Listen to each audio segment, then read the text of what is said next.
Chaque fois que j'ai un sujet sur la communication animale, et tout le monde botte en touche, tous, ils me disent « Mais vous savez, c'est pas mon rôle, mais vous savez, c'est pas... » Mais bien sûr que si.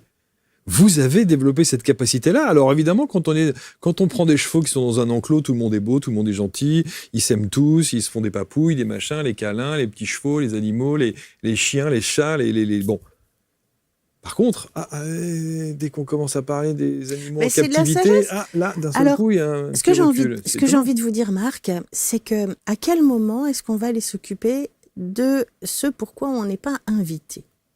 Là, on s'éloigne de la sagesse. Vous n'avez pas tort. Et c'est ça que moi, ma ligne directrice, c'est la sagesse, tout simplement. En fait. Quelqu'un m'a répondu la même chose que vous en disant, quand bien même je vais voir ces animaux en captivité, quand bien même j'ai un message, c'est ça. Et après. Ben ouais, c'est ça. Elle me dit, je repars avec cette frustration de rien avoir pu faire. C'est ça. C'est pas faux. Voilà. Mais au moins, eux, ils sont sages, hein. Ils sont sages. Ils n'attendent pas. L'humain, l'humain, si c'était lui, il serait plein de souffrance de vivre ce qu'ils vivent dans les eaux. D'accord? Parce que l'humain, il a un jugement, parce qu'il a des blessures, parce qu'il a une façon de penser la vie. Parce qu'il a une façon de voir la vie. Mais l'animal, lui, il n'a pas de façon. Il pense pas, il juge pas. Il est dans la résilience, tout simplement. Et moi, ça, je le sais, la résilience. Je comprends l'animal.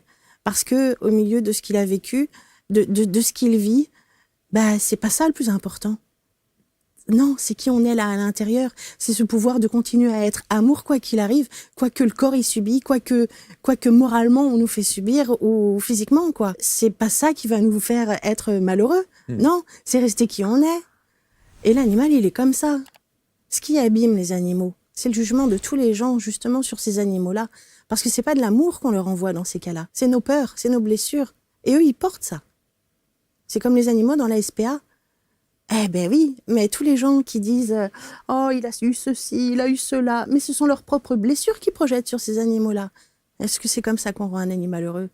En projetant nos peurs, en projetant nos blessures?